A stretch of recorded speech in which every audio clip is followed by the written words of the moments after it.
Capitalise ही होगा ना। ठीक है गाइस, हेलो हेलो हेलो, हाँ सर। हाँ सर। हो गया ये, बाकी कर लेना, है ना। ये मोस्ट इंपॉर्टेंट चैप्टर था बेटा, ये ध्यान रखना। समझ में आ रहा है गाइस? ठीक है, चलो अब अपन बात करते हैं कंटिंजेंट एसेट और कंटिंजेंट लायबिलिटीज की। ठीक है, बहुत सिंपल और बहुत छोटा सा डिस्कशन है। ठीक है,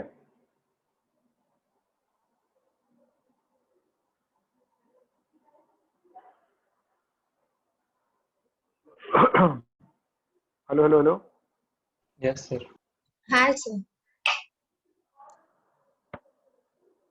देखो कॉन्सेप्ट समझो। ठीक है, कंटिंजेंट का मतलब तो आपको जानते होगे, आप कॉन्ट्रैक्ट में पढ़ा था आपने, बताओ मुझे, जानते हो कि नहीं जानते हो?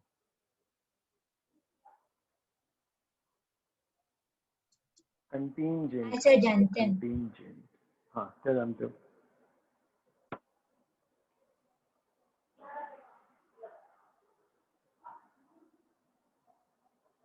So which may or may not occur.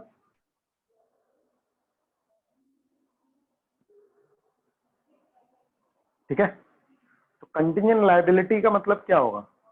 Liability विच मे और मे नॉट अकर।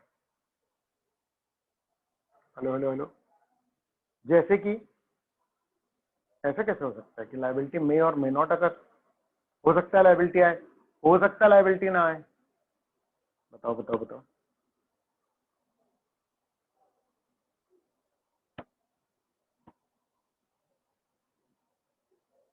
So जैसे कोर्ट केस चल रहा है तो उसमें लाइबिलिटी आ भी सकती है, नहीं भी आ सकती है।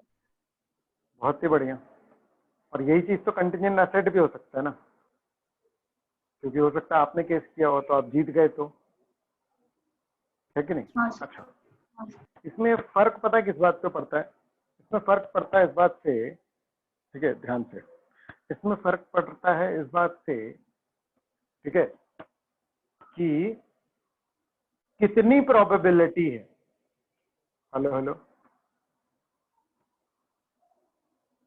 कि कितनी प्रोबेबिलिटी है काय की, काय की कि आपके सर पे वो लायबिलिटी आएगी या नहीं आएगी। हेलो हेलो, हाँ सर।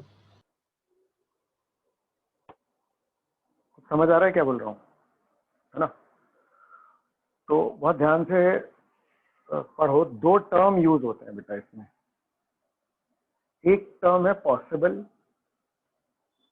और एक टर्म है प्रोबेबल। जब मैं प्रोबेबल बोलता हूं तो मेरा मतलब है कि 50% से ज्यादा, वो सॉरी 50% से ज्यादा चांसेस हैं, ठीक है। लेकिन जब मैं पॉसिबल बोल रहा हूं तो मतलब कि 50% से कम चांसेस हैं। ये क्लियर है क्या? बताओ।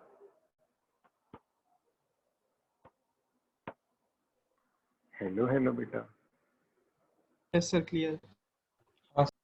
हाँ सर। ठीक है। तो कंटिंजेंट वर्ड किसके साथ जुड़ता है? पॉसिबल के साथ, है कि नहीं? तो बेटा अगर प्रोबेबल हो जाए तो क्या होगा? बताओ बताओ बताओ।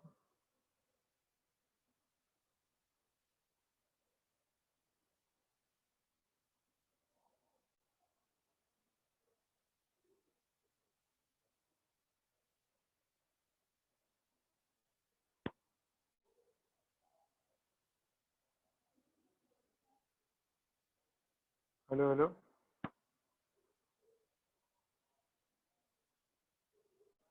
सर प्रोबेबल प्रोविजन बच होगा। जाएगा।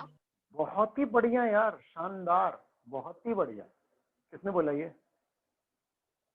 मुझे उम्मीद नहीं थी कि सही तुम आशिका। समझोगे। याशिका, वेरी वेरी गुड बेटा। आ रहा है समझ? प्रोविजन बन जाएगा गाइस, समझो इस बात को। प्रोविजन ना, प्रोविजन में अकाउंटिंग एंट्री होती है गाइस। प्रोविजन में ना अकाउंटिंग एंट्री होती है। कंटिंजेंट असेट, कंटिंजेंट लायबिलिटी सिर्फ और सिर्फ क्या होता है बेटा? डिस्क्लोजर।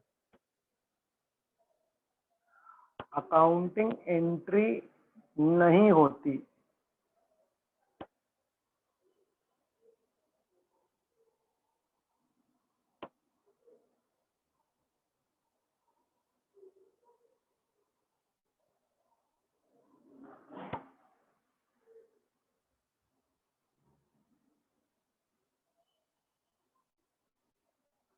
हाँ ठीक है,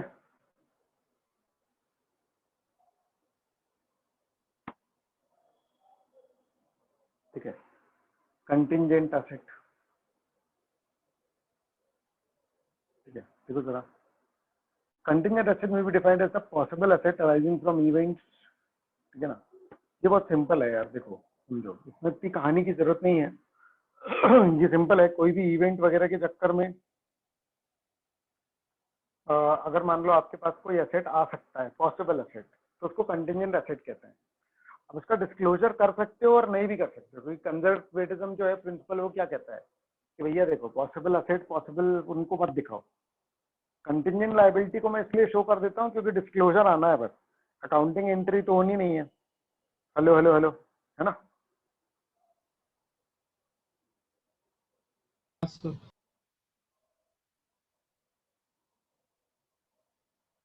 ठीक है, अब नेक्स्ट क्या है,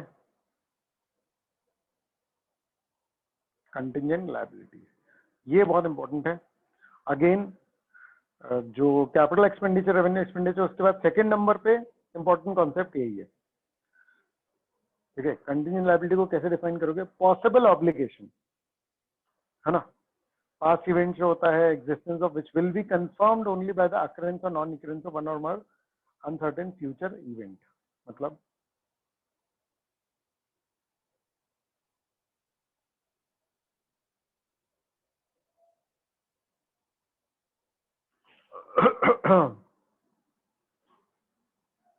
not allow with in the control of an enterprise. बहुत ध्यान से देखो, कोई भी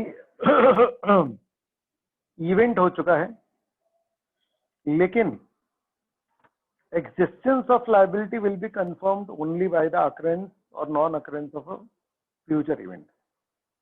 मतलब बहुत ध्यान से, ठीक है, एक ऑब्लिगेशन जिसका इवेंट हो चुका है, जिसका इवेंट क्या हो चुका है, मतलब क्या है, हो चुका है गाइस। हेलो हेलो, हाँ सर। है ना। लेकिन ऑब्लिगेशन आने के लिए एक और इवेंट का होना जरूरी है, जो अभी कंफर्म नहीं है। जब वो कंफर्म होगा तभी दूसरे उसमें आएंगे। ठीक है,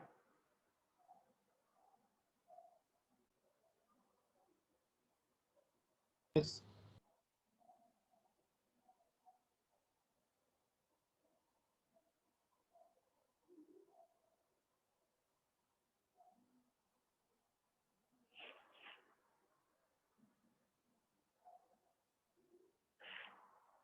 A present obligation that arises from past event is not recognized because it is not, अच्छा, recognize मतलब एंट्री पास नहीं करते।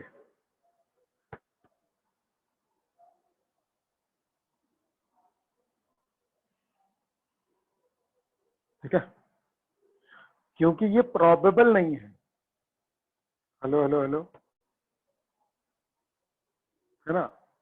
और या तो फिर रिलायबल एस्टिमेट नहीं बन सकता। गाइस, अब इसको पढ़ के बताओ, ये मेन कॉन्सेप्ट है बेटा कंटिजेंट लायबिलिटी का, इसलिए बहुत इंपॉर्टेंट है।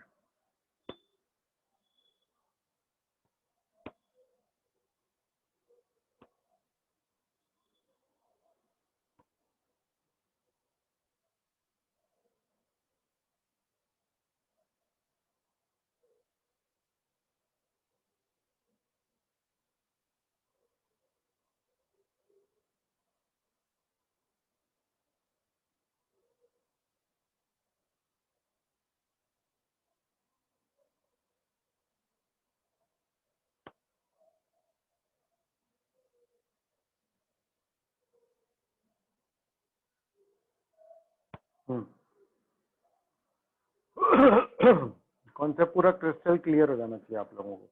बताओ मुझे।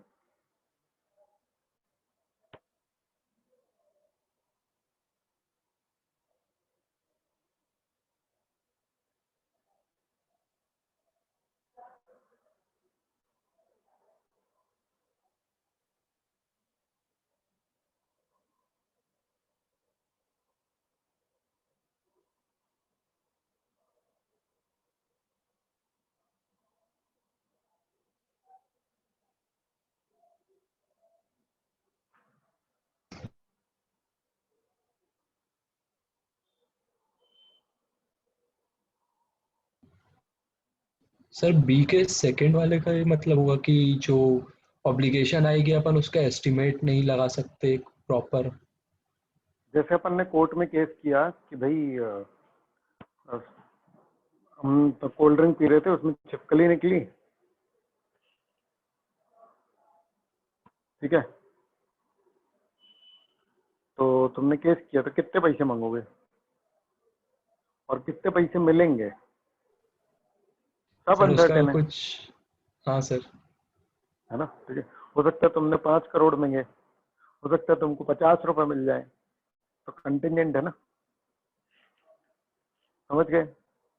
या तो फिर Yes, अमाउंट की बात ही नहीं है, हम बोल रहे हैं सॉरी बोलो, और हो सकता है कि उसमें वो भी निकल आए कुछ, है कि नहीं। ठीक है, हाँ सर। चलो ये पूरा रीड कर लो, 2 सर पैराग्राफ फर्स्ट फटाफट वाला, सर बी का फर्स्ट वाला वाला, बताइए। बी का फर्स्ट वाला प्रोबेबल नहीं है, इसका मतलब 50% से ज्यादा चांसेस नहीं है, 50% से कम चांसेस है। जैसे आप केस हार रहे हो, केस चल रहा है आपका, वकील से पूछो क्यों हारने के कितने चांसेस है, वो बोल रहा है 51%, हम बोल रहे चलो एंट्री पास करो, प्रोविजन बनाओ, हमने कहा कितनी प्रोबेबिलिटी, वो कह रहा 40%, हमने कहा कोई एंट्री नहीं पास करनी, डिस्क्लोजर कर दो कि केस चल रहा है। समझ में आ रहा है। हेलो हेलो, हाँ सर।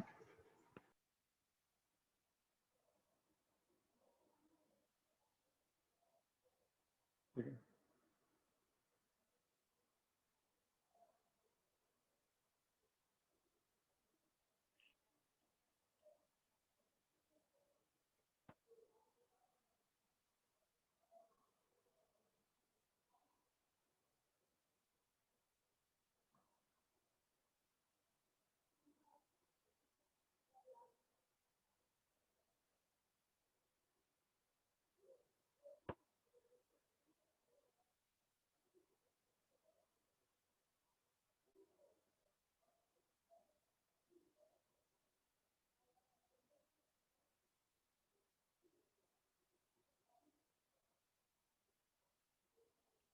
ठीक है। चलो क्या फर्क है कंटिंजेंट लायबिलिटी में और लायबिलिटी में, बताओ। कंटिंजेंट लायबिलिटी मतलब सर हो सकता है कि लायबिलिटी हो या ना हो, बट सर लायबिलिटी तो मतलब एट प्रेजेंट है ही। सुन सुन सुन सुन सुन सुन, बहुत ध्यान से सुनना। लायबिलिटी, कंटिजेंट लायबिलिटी भी लायबिलिटी है, लायबिलिटी भी लायबिलिटी है, समझ रहे। लेकिन हो सकता है कि वो ऑब्लिगेशन सर पे ना आए, मतलब पॉइंट समझ रहे हो सकता है कि उसको हमको हमारे सर पे कोई अमाउंट ना आए, मतलब समझ में आ रहा है। As a result of past event वो तो हो चुका है, मतलब हम इस बात को लेकर के श्योर नहीं है कि वो लायबिलिटी है कि नहीं, हम इस बात को लेकर के श्योर नहीं है कि भैया वो हमारे सर पे आएगी या नहीं, उसके अमाउंट की ऑब्लिगेशन हमारे सर पे आएगी या नहीं, है ना। ठीक है, लीगल टर्म हो जाता है ना लायबिलिटी, इसलिए अपन उसको यूज करना अवॉइड कर रहे हैं। मतलब समझ में आ रहा है क्या बोल रहा हूँ मैं, बाकी हाँ तुम सर। पूरा सही बोल रहे हो, कोई दिक्कत नहीं है ना। हाँ बताओ फिर से।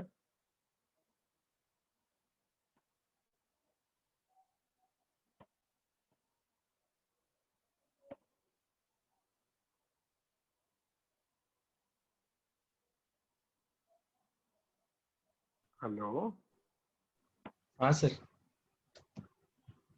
बताओ। सर वही मतलब कंटिंजेंट लायबिलिटी अपने सर पे ना है, बट लायबिलिटी तो एट प्रेजेंट है ही सर पे। डिफरेंस कंटिंजेंट लायबिलिटी और लायबिलिटी में क्या डिफरेंस है, और बताओ।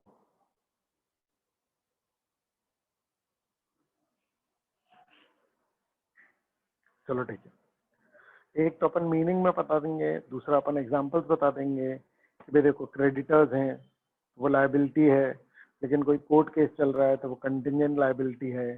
कंटिंजेंट लायबिलिटी का सिर्फ डिस्क्लोजर होता है, लेकिन लायबिलिटी जो है उसको रिकॉग्नाइज किया जाता है बुक्स में, उसकी एंट्री पास की जाती है। हेलो हेलो हेलो हेलो, हाँ सर। है ना। लायबिलिटी मतलब उधार में कुछ खरीद लिए तो लायबिलिटी आ गई। कंटिंजेंट लायबिलिटी मतलब केस चल रहा है, क्या पता लायबिलिटी है क्या पता ना है। Hello hello,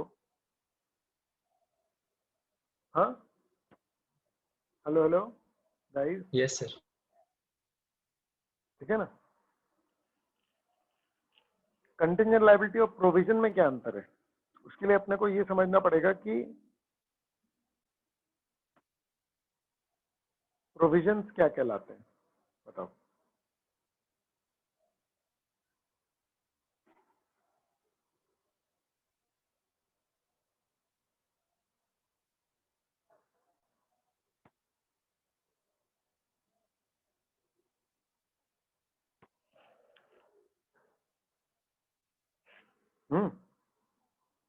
sir in future अरे कोई अगर लॉस होने वाला है और अपन को लग रहा है कि होगा, तो उसके लिए प्रोविजन बना देते हैं ना कि तो फिर कंटिंजेंट लायबिलिटी और प्रोविजन में क्या अंतर रहा।